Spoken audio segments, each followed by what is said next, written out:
Shasta Grant, and I'm so happy to see you here. Chloe Miller and I founded Brown Bag Lit in January of 2023.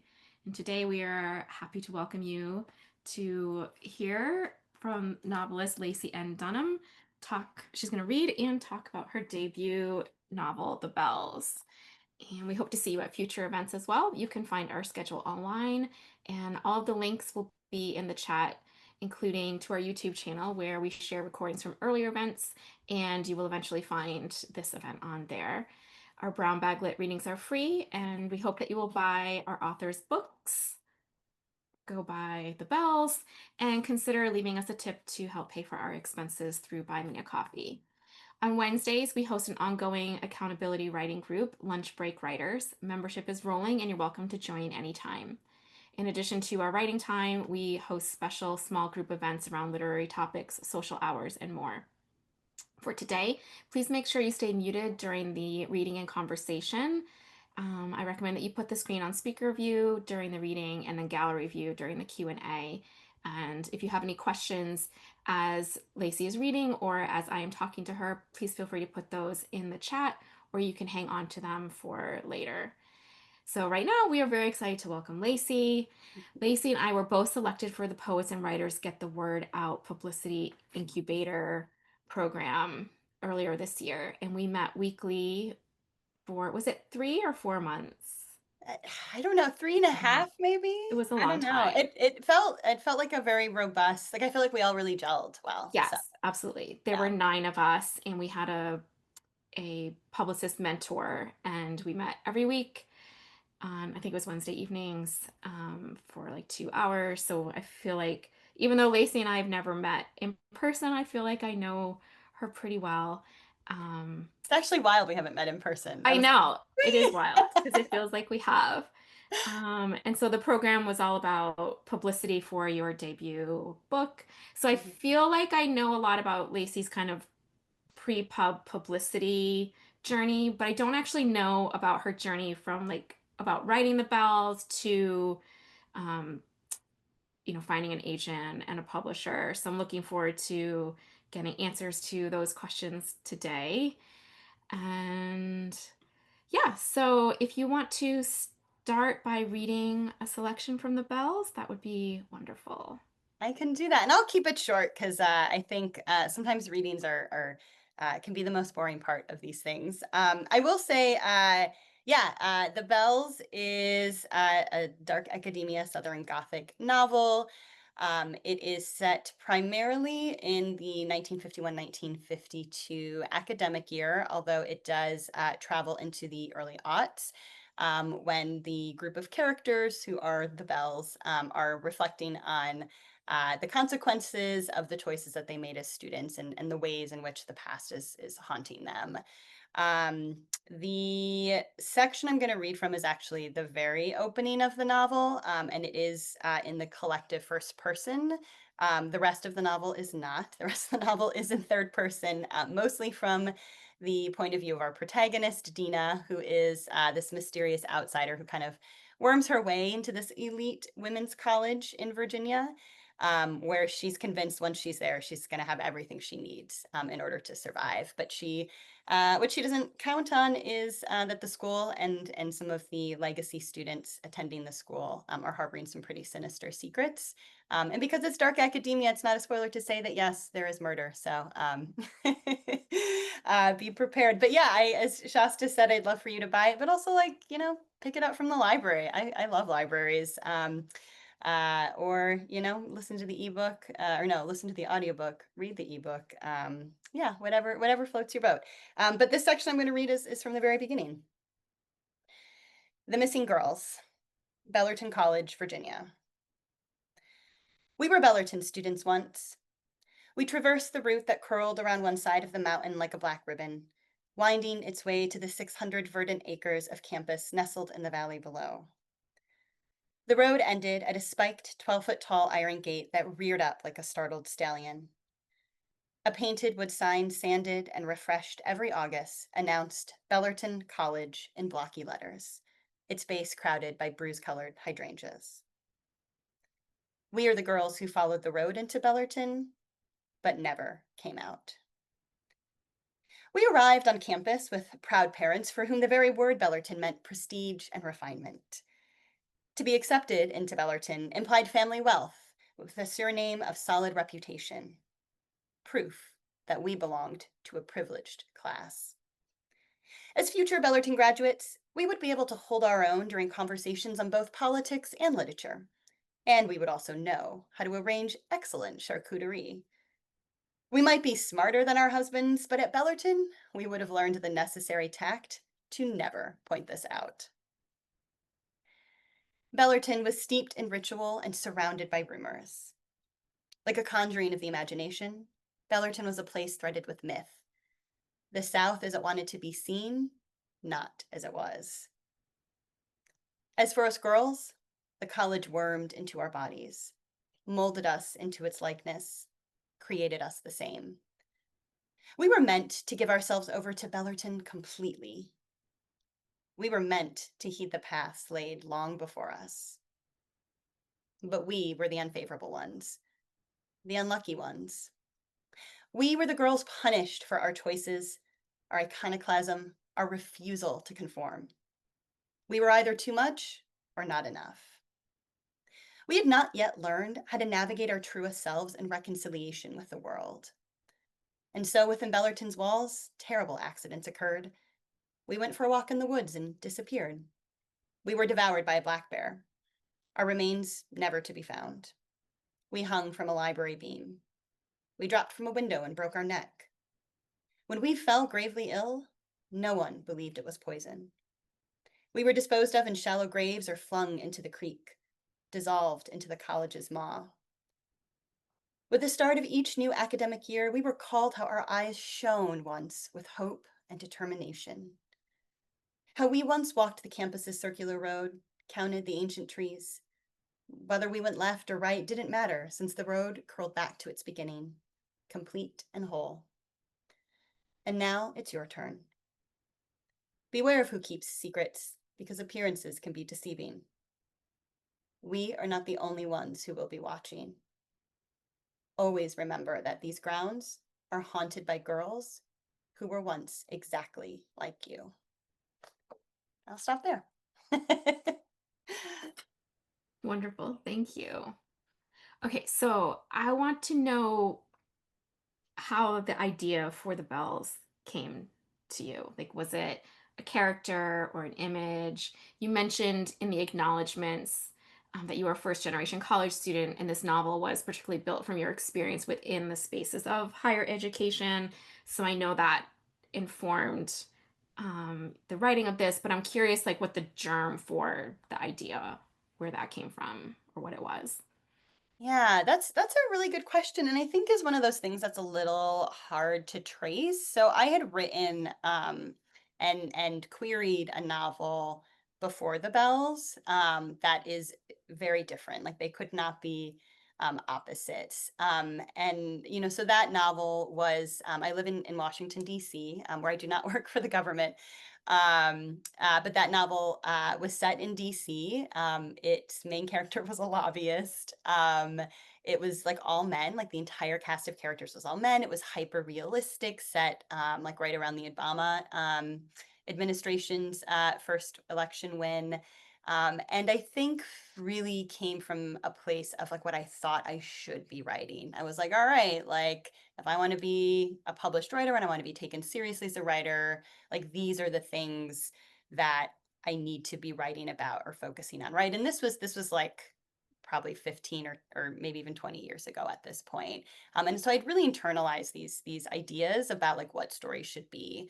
So I spent like a decade writing that book. I queried it. I did get some interest from agents, some requests for fulls and partials, but ultimately it was never picked up. And it was devastating. And I took a little break from writing, I think partially because I was so emotionally wrung out from that experience, but also I simultaneously entered a very high demand job that just like took up all my time. I was working like 65 hours a week. And so having had that experience and remembering the experience of both writing that novel, of querying that novel and of thinking about the reasons why I approached that particular book in the way that I did. When I sat down to write The Bells, I very intentionally was like, I'm gonna write something that would interest me as a reader and like the stuff I enjoy, although I read quite broadly. I'm gonna focus on things I'm kind of interested in and obsessed with, things that I can't let go of. And I'm not gonna take 10 years to write the book. Because, if it doesn't go anywhere again, it's like at that point I'm, older than I'm wanting to admit. And, it just feels, yeah, I didn't want to do that. So I set these parameters around the writing of it. But where the initial germ came from, I mean, I think like I knew I wanted to do something with a gothic vibe because I do I love the gothic in its original form, in its contemporary form. I enjoy a lot of horror literature or kind of that space that's adjacent to horror in the way that I see the gothic as. I knew I wanted to set it on a college campus. And then I think it really just kind of came around to like, well, I was a college student once and I went to a women's college in the South and let me base it on my own experiences. And simultaneously, there was a lot of conversation and discussion within my alma mater, looking at some reconciliation that was happening around the school's history. And so I think it maybe kind of all came together. Which makes it sound far simpler than it was. Because, writing a novel is like envisioning all these moving parts at one time. Yeah. I find it very interesting that you wrote a manuscript before this that was mostly men, Yeah. I because don't know what I this was book is thinking. obviously mostly women. Yeah. There's one dude, two, Yeah, they're not even there, named, really. yeah, there are a couple dudes. Yeah, they actually, you're right. Yeah, there's like the poet professor. Yeah, yeah, yeah. Sorry to the poets in the room. I do kind of make fun of them with him. Yeah. I'm curious about the decision to make it multiple points of view, whether that was something you knew going in or it was something you decided along the way. It's primarily from Dina's third person point of view, but we do have other points of view, and some of them are pretty minor characters and their chapters are quite short. So I'm Mhm. just curious about the decision that went into this. Yeah, I feel like I had no strategy when Okay. writing this book, and I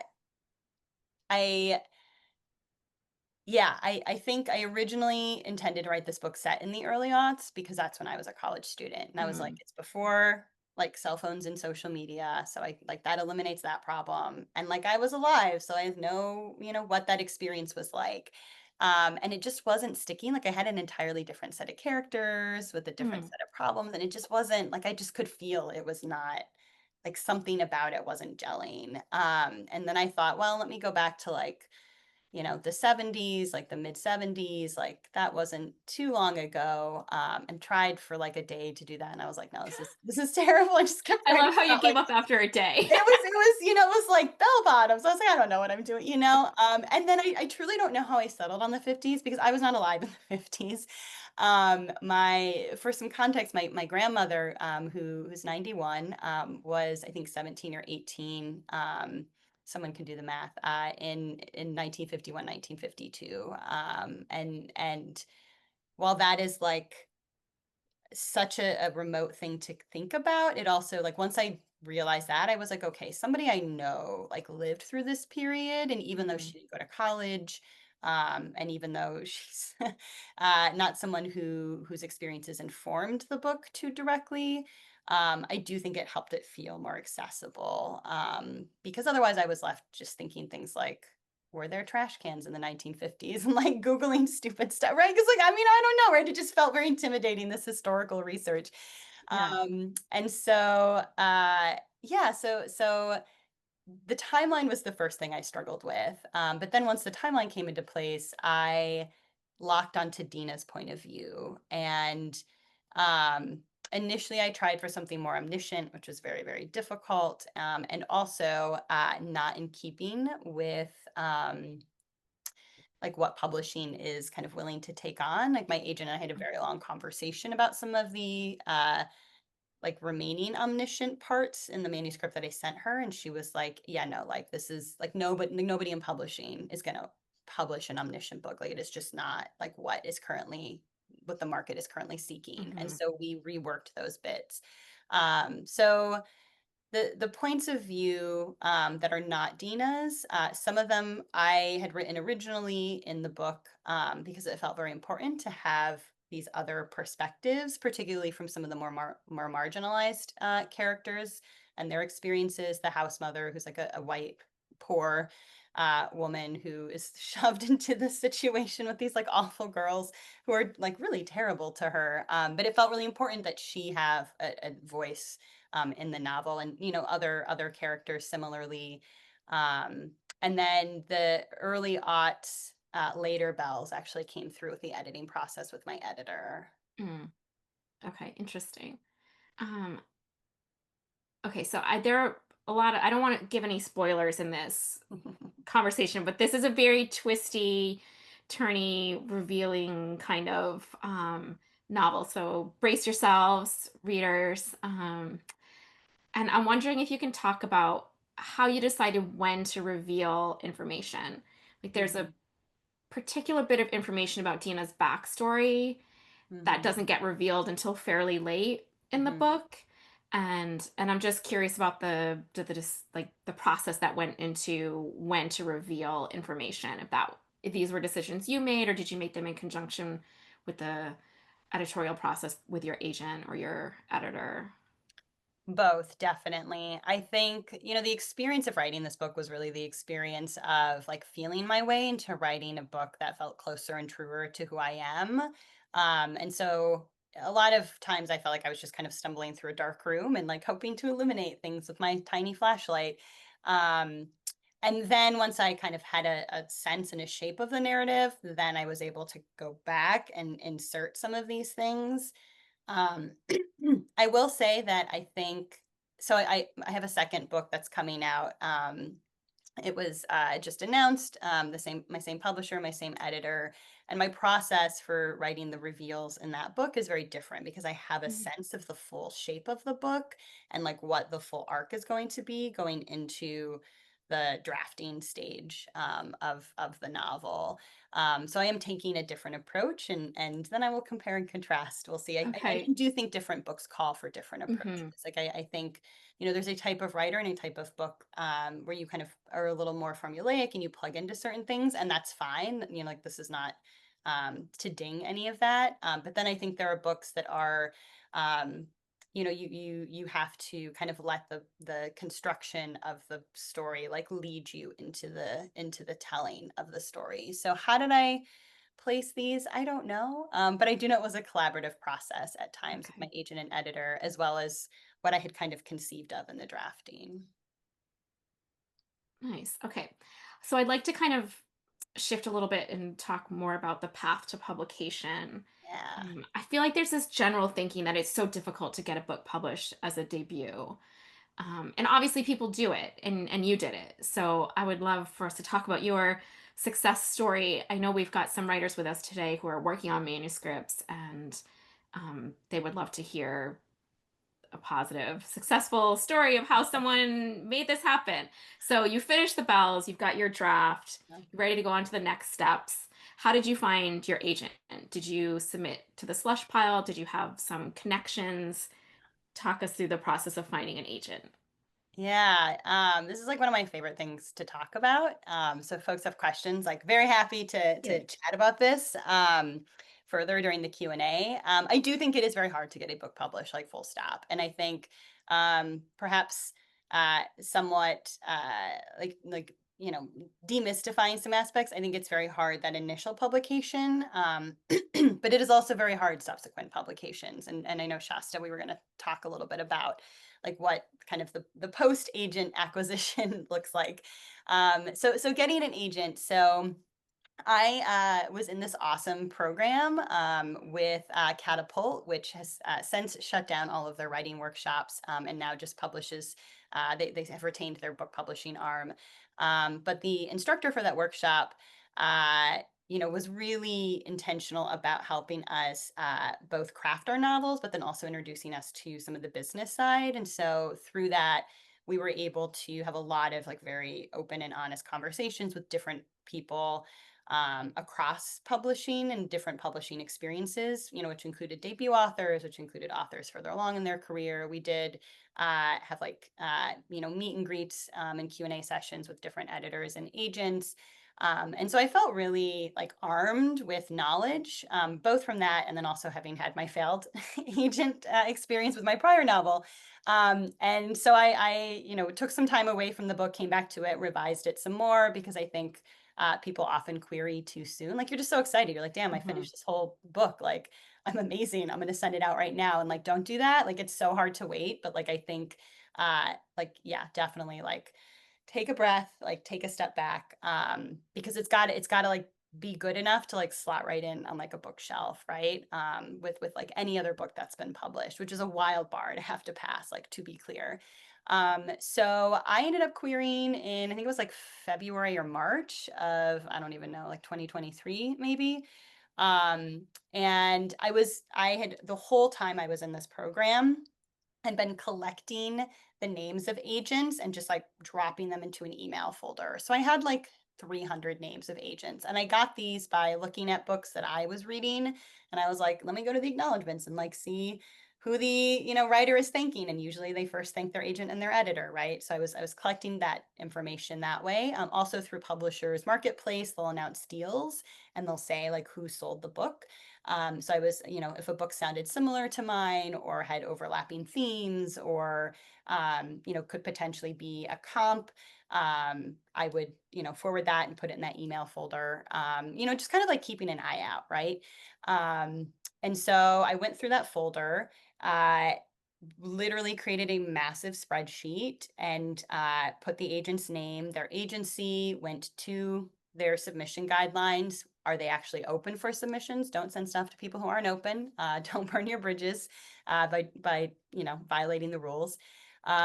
Looking at who their current client list is, like did they have anything in particular they were interested in, and essentially like narrowed that list down to like my top like 100 agents. And then I took that my top 100 agents and further separated it into blocks of 10 because I was like, I'm going to query 10 folks at a time. So I had like, my A group, 10 folks, and my B group, 10 folks, and my C group, 10 folks, all the way down. And within those 10, I did a kind of mix of like reach for the stars agents, like people who I had no shot in hell with, but I was like, you never know. Like, why not? Like let me go, like, let me pitch like, PJ Marks, right? Or whatever. And then folks who were like newer and hungrier agents who were either like kind of mid-career or maybe even like very, very new on the scene. And, kind of categorize them that way. And then, sent out my first 10 pitches. Within those first 10 pitches were two of the agents that did visit our class, both of whom rejected me. So just because you have that, connection doesn't guarantee an in, but I do think it's very helpful to acknowledge that when you are querying. Yeah, I think when I drafted my queries, I spent a lot of time on the query letter itself. Like I feel like it took me almost as long to write the query letter as it did the novel, which is not entirely, that's like hyperbole, but like I think you really want to be very intentional and thoughtful with what's in there. You're not regurgitating your whole book. And for me, it was challenging because I had dual timelines. I had points of view to like try and figure out like how do I encapsulate that in 250 words, right? Like my precious, precious novel, I did distill into essentially like 250 words of marketing copy. Um, I also included a bio, and you always want to like make yourself look as like spectacular as you can in the bio. And so, it's like any accolade that seems relevant and interesting or a personal connection to the work that you wrote, I would recommend people include. So I did that. And then I also acknowledged like why I was reaching out to them specifically. So if it was someone I met in the class, I was like, you came by Lynn Steger Strong's Catapult novel generator, and I was so, intrigued, or I was so amazed by the way that you approach your collaboration with clients. Right? It was like very clear. If I didn't have that connection, which was most of the agents, um, then I found something else. Like you represent this client, and I think my work would like slot in as a really wonderful complement to your obvious interest based upon who's on your list. Or in the case of the agent I did end up signing with, Um, I, noted that she had a degree from the University of Charleston. Even though she's a born and bred New Yorker, she had that experience in the South. And I was like, I think you'll really resonate with this Southern story. And that was also strategic on my part. I definitely looked up and prioritized querying agents who had a familiarity with the area of the country I was writing about, which is, I mean, ridiculous to say, but like that type of stuff matters because some people don't like those types of stories. Some people are like, I don't get this like weird place. Like, what's all this iced tea, right? Like, so I think like being very strategic and like honestly like doing a solid bit of Google stalking. um, and then as long as that information isn't like too deep on the Google pages, like putting that directly in your query, like first sentence, like don't bury it. Like you want to, like they're reading hundreds to thousands of these queries. Like you want to catch their attention right away with whatever that relationship hook is, and it shows that you've done your research. Like you're not just blasting letters to every agent that you found on Publishers Marketplace, that you are actually thinking very thoughtfully and strategically about who could be best for your book and ideally for your career. So I ended up I did not get past that first group of 10 because I did get, I think, like 9 out of 10 people responding, wanting partials, actually wanting fulls, which means they requested the full manuscript. Of that, 2 folks were interested, and I ended up going with my agent. And an interesting thing that happened after I signed with my agent is the agent I actually declined emailed me and was like, I just want to let you know, I hope it's not overstepping to say, but like I had lunch with my very, very good friend Jamie the other day, and she was talking about a new book she just signed, and she's so excited. And I realized it was your book, and I'm so happy for you. And like she's great, and like she's going to do great things for your book. And I was like, wow, this business is really small, right? So this also, I think, is a illustrative story of like you have to remain professional at every step of the way because um yeah, those 2 agents are friends and we're Wow. clearly talking about my book with one another over lunch. And if I had done something or said something to the other agent that gave her was off-putting or gave her certain vibes about me, like that no doubt would have gotten back to the new agent I had just signed with, and that's not how you want to start your professional relationship with someone. Wow. Thank you. Yeah. That's great. It's a lot of useful information, I think, for writers who are looking to query. So you sign with your agent, and then it sounds like you worked on revisions together. Yes, yeah, so Okay. we did probably like 9 to 10 months of revisions together. Okay. We did, I would say like 2.5 revision rounds, like one big overhaul revision, Hmm. a smaller, like going back and tackling certain scenes, and then like a kind of, polishing prose and tying up loose threads and, Hmm. like the more nitty-gritty stuff. So I'm curious if you can remember, because my agent and I also did several revisions, and I'm not sure that I could remember actually like what they were about. But like the overarching one, do you remember what it was that she wanted you to change in that revision? So we took out any omniscient stuff that was lingering. Again, like, with her advice of like, this is just not what editors are looking for. It's not what the Hmm. market, it feels very old fashioned, which I thought was really interesting, right? Hmm. And good to know, like your agent is the business person. And so like her feedback was both craft, but also like, we got to polish this up for, for the business side. Other edits, that's a good question. That's the one that really sticks out. I'd have Hmm. to look back at my notes for some of the others. Yeah, Yeah. they felt quite significant. I thought I was gonna have a breakdown. Yeah. It's Yeah. like, "Oh Same. god, like, I've clearly written a terrible book. Why did she sign me?" But Same. that's her job. That's yeah. When Yep. I got the editorial letter from my agent, it was so long. And I was just like, was there anything you liked in this? Like, I was so shocked and confused and Yep. kind of mad. And like now Yes. I see that she was right about everything and it really Yep. needed quite a lot of work. She just saw like something in it. But there Yes. is this moment where you're like, wait, if my agent has so much feedback, like why did they sign me to begin Yes. with? Yes, the imposter syndrome, like, really kicks in, like, immediately, and I think it's crazy that we're both sitting here saying, like, our books had so much work that had to be done with our agents before they even went to Yeah. editors, And yet at the start, I'm like, well, make sure you like write like a book that could slot onto a bookshelf. And I still think that's true, Hmm. but know that you will almost 100% have more work to do unless you Yes. sign with an agent who is not that editorial. Yeah. And And there are I would, some, yeah, who are like, we're just yeah. going to send this out and see what happens. So that's a I think question to ask. maybe the key is like to take it as far as you can take it. And that's Hmm. probably further than you Yes. think, right? Yeah. Like you've done that first draft and you're like so excited because you finished it and you're like, I want to query. Like you really have to sit with it. You've got to let other people read it. You've got to get some feedback. You've got to go through at least one, if not more, rounds of Yeah. You've revision. done like the fifth draft and you're like, this is good. And it's not. I Yeah, promise. it's still not there. Like I promise you, it's still not there. I'm so sorry to tell you this. And just take it absolutely as far as you can on your own without these professional publishing insiders who are then going to help you revise it even more to Hmm. take it to the next level.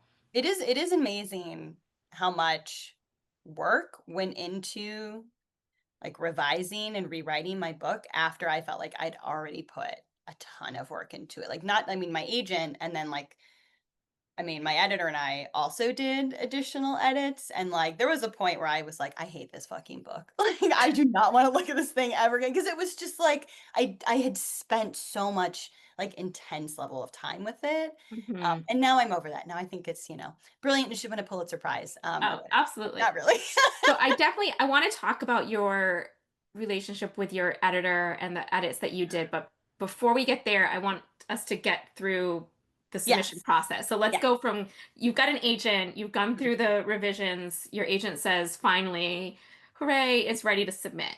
So take us from there to getting your actual deal and your editor, and then we'll talk about working with her.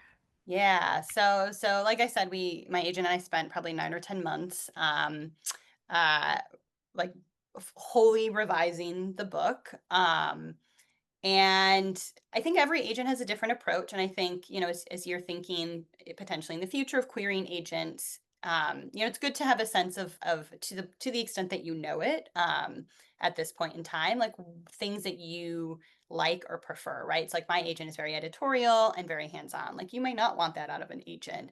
And that's a question to ask if an agent wants to partner with you, because you don't want to work with an editorial agent if you're not into that as a writer, right?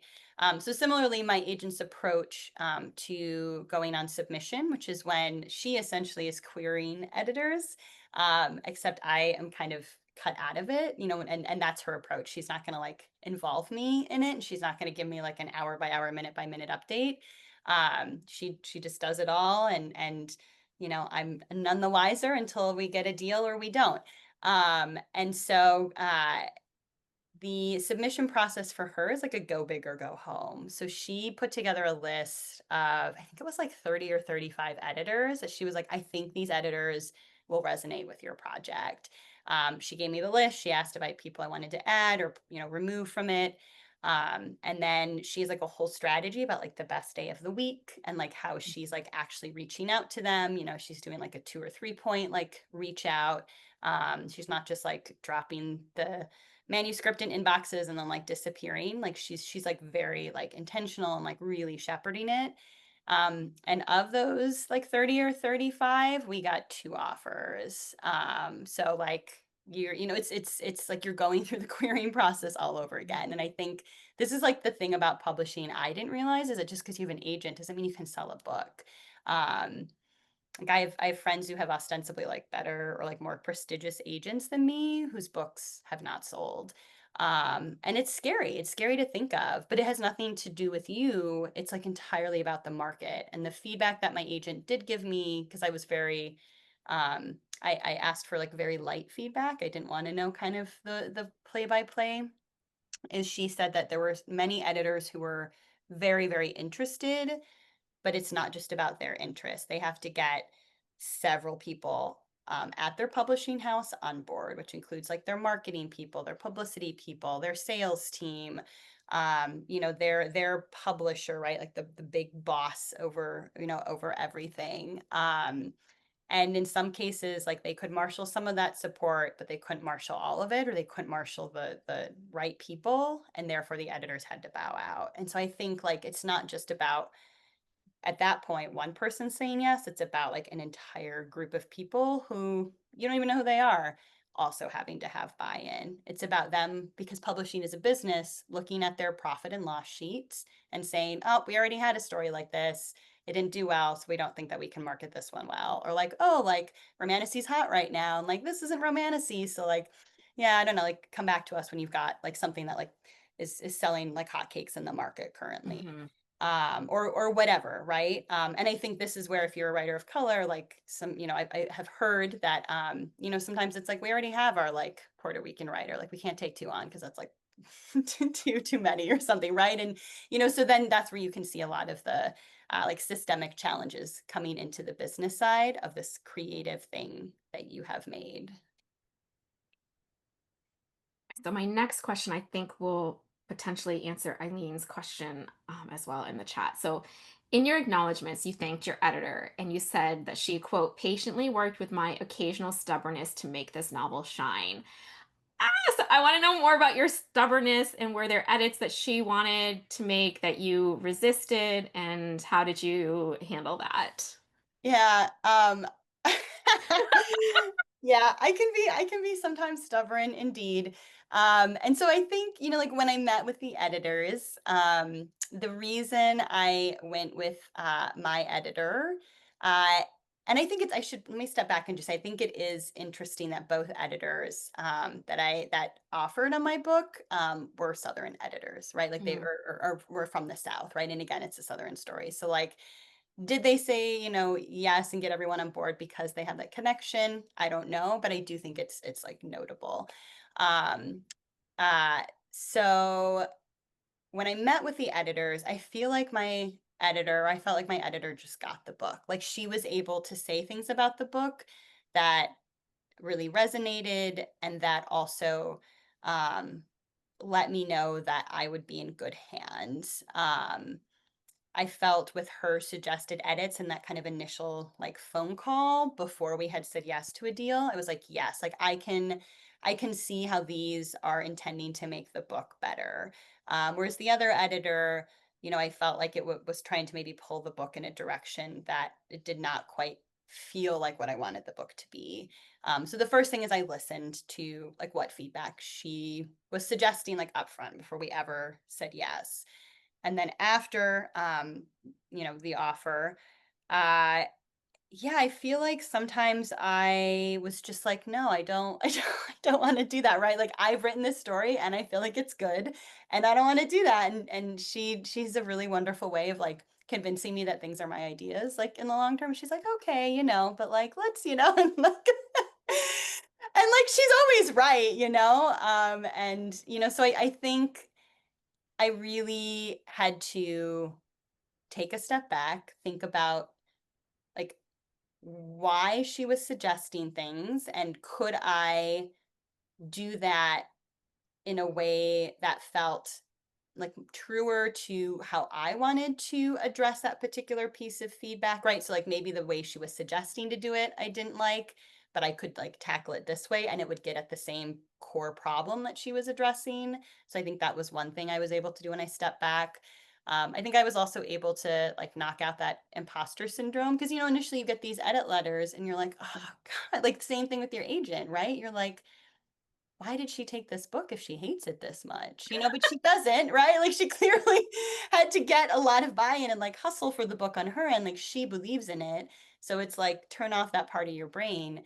Um, but then I think also like she is suggesting things that are both for the craft of the book and to elevate the story to the truest form of itself, but also things in mind with the market. And I will say the biggest one was the ending. I was like, mm. nope, like I like the ending I have. And like, that's the ending we're sticking with. And we kind of went back and forth on it. And like, in the end, for like, she was right. Like the ending that the book has, like, is the better ending. I think it is the So you end. did change the ending. Yeah, the end of the book actually originally is a little earlier than the ending that exists now. And she was like, no, no, ma'am. Oh, And, I'm very I intrigued by it. resisted it, but I think she was right. And I do think, and I think some of that was she was thinking about readers and readers, what they like to feel satisfied with stories, right? And I think I as a reader am okay with like ambiguous endings where like, maybe, the villain doesn't always end up getting their comeuppance. And she was like, I think we really need to figure out like how to make this more satisfying for the reader. We're Mhm. like, it's less ambiguous, right, about what happens. And yeah, there's some sense that like justice prevails essentially. And I think that's also like a very like American storytelling mindset, Mhm. in my opinion. But again, like this is a business, and in the end, I think she was right. I do think it's actually a more satisfying ending. That's interesting. I'm curious the ambiguity that the version that you wanted to stick with. Did you know the ending like in your mind, or did you then have to make decisions that you wrote past the ending and resolve some things?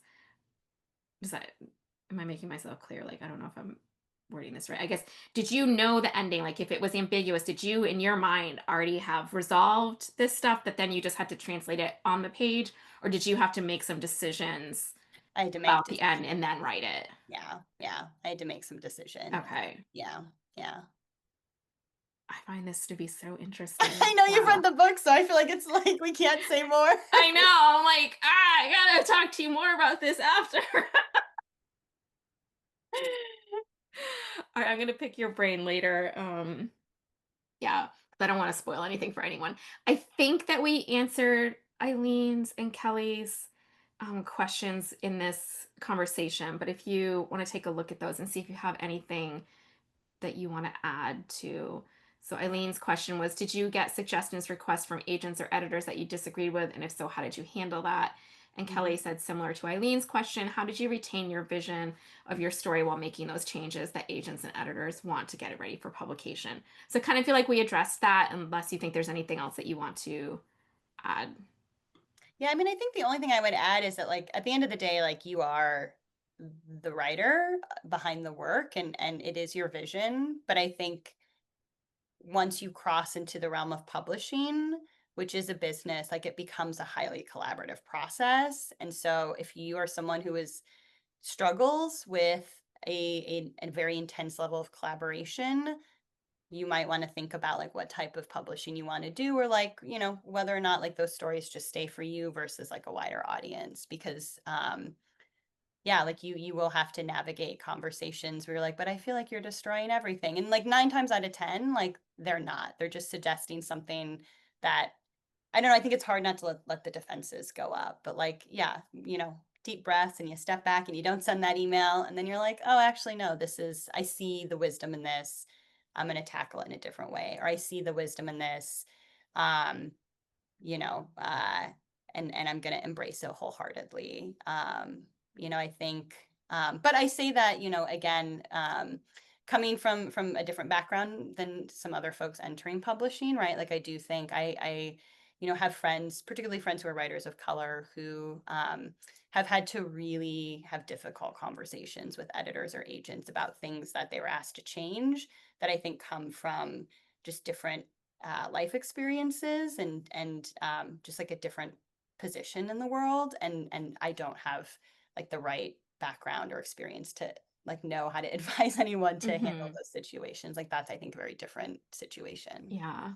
I would say that you will know before you get into one of these kind of relationships, either with your agent or your editor, whether they want to make changes. Like you're not going to know the full scope of them, but you will know that they want to have a hand in it. I have a friend who she had multiple agents want to represent her, and she ultimately chose the agent who was not editorial. Like that Mm-hmm. agent was going to send the manuscript out as it was because she did not want to change it. Mm-hmm. And that's fine. I mean, that was the best choice for her. For me, Mm-hmm. I love an editorial agent because I love revising, and I think that she makes my work better. But Yeah, I so you think will know, revising. and you will have an opportunity to say, like, no, this is not for me, right? So you're not going to get into a situation probably where you have to make these changes or they're going to like drop you, Yeah. right? I think revising is where it's at for me Yeah, personally. Yeah, I for feel like me too. drafting Yeah, is like, ugh, but revising. yeah, But I think to your point, yeah, like I think this is where it's like important when you are in these like really exhilarating and exciting moments of like, oh my God, an agent is interested to like really ask good questions and listen to their answers. Because they will fully like signpost their intention for your relationship, including like how editorial they're going to be and what they think their edits, like what edits they think should happen. And yeah, so, if an agent is like, I love this book and like it's great, great, but I think we need to add like a monster here and like I think we need to do this. And like, I wrote a romance. Like what? yeah, Like yeah. So you're like going to see your visions are not aligned. don't side with that agent. Like no agent is better than a bad agent, like full stop. Yeah, for sure. So Chloe says that she really, really wants to know where the book originally ended now. So I feel like we're gonna have to hang on after the call so that we can talk to you about this. And she's curious about how you were able to re-enter the book to make those edits, especially when you were feeling so frustrated with the manuscript by that point. Yeah, that, that is a really good question. I think like publishing is bizarre. It is really slow until it's not. So like I would wait, 2 months, 3 months to get edits back from my editor, and then she would send them to me and she's like, all right, turn this around in a month. And it's like, what?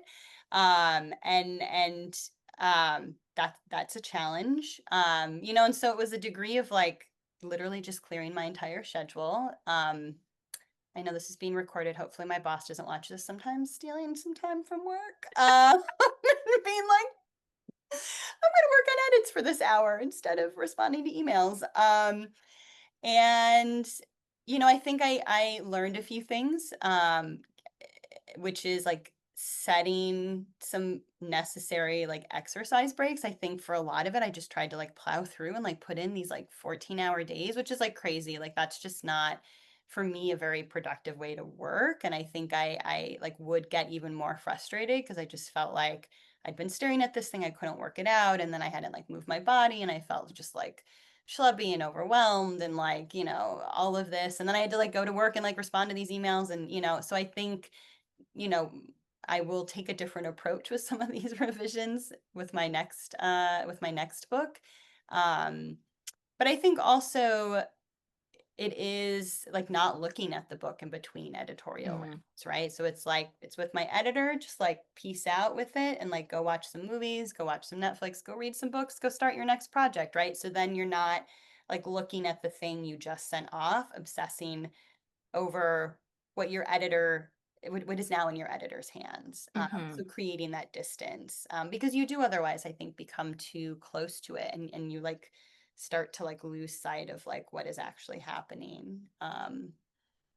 Yeah. Yeah, I think of it as like when you're smelling perfumes and they give you the little thing of coffee beans that you Mm. sniff in It's like between the to like cleanser in clear. Yeah, you have between. to like do something to sort of like clear the Yeah. palate, so that you can come back at it fresh. Yes, Yeah. yes, because it is hard, and I think the best advice I got too is to always re-enter your project on new terms. So like Mm, sometimes, like not always starting at the top and just like going, chapter one all the way down yeah. to the end, like going straight to the middle and being like, all right, like let me see how the middle is functioning and like, is it doing the work that it needs to like wrap up the beginning of the book and to like set in motion the things for the end, right? Because it's like that huge Mhm. point, right? And just finding, instead of like always being like, let me look at Dina's point of view, like, okay, let me go through and like read this book with like this character in mind. And so that also like helps because then you're kind of like rejiggering your own association Yeah, with it. that's interesting. Paulette asks, what about for memoir writers when editors or agents ask you to change something? I wonder how this is different. And I'm going to say that it's probably not that much different, actually. I mean, they're not, obviously, they can't ask you to change factual things, but the process of writing and revising, I think, would be quite similar. In my Yeah. experience, I queried a memoir a long Oh, time ago. I feel like I was at this literary festival this weekend and I told someone that because he asked if my novel was my first manuscript, and I was like, yes, it was. I don't have like a bunch of other novels in the drawer. And then I was like, oh wait, I do have this memoir. And then I felt so like kind of embarrassed to admit that I had written a memoir. But anyway, that's another thing entirely. But I got a lot of feedback from agents and some small presses, like a lot of revision advice for the memoir. So I would say it's not that much different from writing a novel. It's just that they're not going to be asking you to like create like a whole new ending or something. Like they might ask you to write past the end that you already have, but they're Mm, not going to be asking you to change facts or, to cut points of view or whatnot. But they're within all the craft elements available to memoirists, they are probably going to be giving mm. you revision advice on that. That's so interesting. I don't write memoir. It scares me too much. I don't know. Yeah, I think like I know some memoir writers who have like liability insurance around like not getting sued or if someone like accuses really, them of, I don't know, libel or slander or whatever it is. Yeah, and like that alone terrifies me. I'm like, that no, thank terrifies you. you. I I think like to like, make up stuff. yeah, Yeah. mostly everyone in my memoir is now dead, so I feel like That's good. See, you can't, I mean, it's should good. you speak ill of the dead is a whole nother conversation, but the fact that they can't come back and like, Yeah, yeah. sue you in some way. Yeah. Okay, Kelly has a great question, and I always love to hear about covers. She says she really loves the cover. What was the process like for designing it? Yeah. So, everybody I know who was a debut this year had a completely different experience with their book covers and the amount of feedback they were allowed to have. So mine went like this. We had a meeting on the calendar with my editor. And literally 10 minutes before this meeting, my agent and I get an email, and the editor says, "Here are the covers we've come up with. Hope you like them. Can't wait to discuss." And then my agent calls me immediately and is like, this is such a tactic on their end to, like give you something, give you no time to think about it. She's like, "Don't say anything. Like truly you need to step back and like take the time you want to decide like how you feel about this cover, right? It's like going on your book." So that's what I did. The cover did not change that much from what they had originally showed me. They were very, and this again is like the business part of the creativity. They were very upfront that they looked at a bunch of covers for books kind of under the dark academia rubric and looked at sales of those books. And they were like, all right, covers that have a view of the campus, sales were abysmal. So we're Hmm. not going in that direction. But covers that showed some type of like person or figure did very, very well. And so they eventually settled on what they called the secret history, but make it fresh. So if you pull up the secret histories cover, you'll see it has kind of classical like Greek or Roman statue, but without the color tones. I actually asked for the color tone to be shifted. They'd given me something that was in a slightly different color tone, and I was like, "Can we make it more like millennium pink?" And then wanting like the blue background or the deep like saturated navy background. But the ribbon was always there. The statue did not change. Um, but I had other friends who their team was like, send us a deck with like covers that Hmm. inspire you, covers you don't want. And so they put together like 40 slide presentations and sent it off. And like, did their teams listen? In some cases, yes, and in some cases, no. I think at the end of the day, like the team is making these decisions with like the business side in mind, right? And it is so hard to encapsulate an entire narrative in like one visual. And it's also like a different way of telling a story, right? Like I'm not an art designer. It's not my background. And so I think excuse me. So I think I eventually just like let them lead with the thing that they were good at. And I think it worked out because it is a beautiful cover. Yeah. Yeah, I love your cover so much. I need to clarify something because Paulette messaged me and she said, "You're embarrassed because you wrote a memoir?" No, that's not what I meant. I love memoirs. I love to read them. I think people should write them. The missing part of that I forgot to say was I was embarrassed that I wrote a memoir in my 20s. I felt like the hubris of that.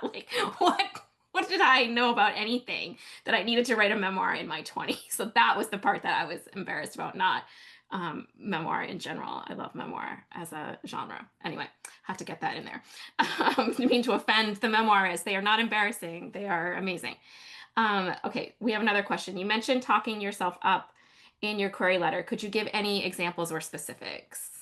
Yeah, what did I say about myself? I've won some grants from the DC Commission on the Arts and Mm, Humanities, so I definitely mentioned that. I'd mentioned, I think I mentioned that I was in this novel generator with like this particular author who was leading it as the instructor. I mentioned that I had worked for a couple of different literary organizations and named one in specifically uh, that felt like the most prestigious of the two. I had been an independent bookseller, so I put that in my little bio as well. And then I mentioned that I was a first generation college graduate at a women's college in mhm. Virginia, much like my protagonist. But it was said very succinctly.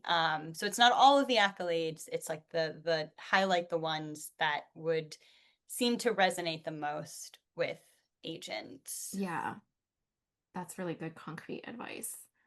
All right, we are just about out of time, unfortunately. I feel like I could talk to you for another hour.